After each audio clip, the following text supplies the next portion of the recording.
Does it look good to you? Mm-hmm. Okay. I'm recording now. Do what? I'm recording now. Okay. Hi guys, so it's week 8. Can you believe it? This is our last treatment. I'm going to be a little sad when it's over, but today we're going to work on just knocking off those dry skin cells and hydration and doing our final reveal photos. Look at how beautiful her skin is. Look at all the irritation we were able to get down, how bright and pretty it is. Let's get into it. This is some ultrasonic cleaning that I'm going to do because it's my favorite way to clean the skin.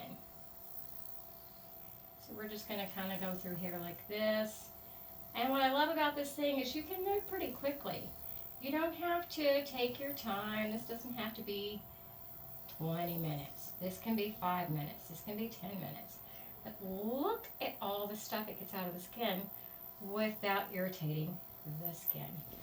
Look at that. Ooh, ooh, ooh. So it's important to keep your spatula clean. You don't want dirt getting on the client. You don't want to put the cooties back on.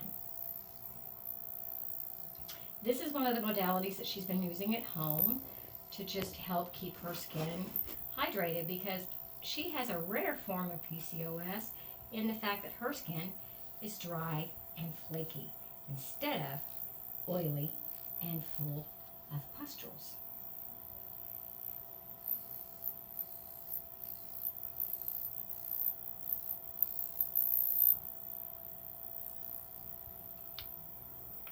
Look at all the stuff we got off that skin, guys. Isn't that fun? So that quickly we have our face cleaned. So now we're just going to go in, we're going to tone it, we're going to hydrate it, mask her, and then we're going to do our photos, and we're done. Treatment 8 is over.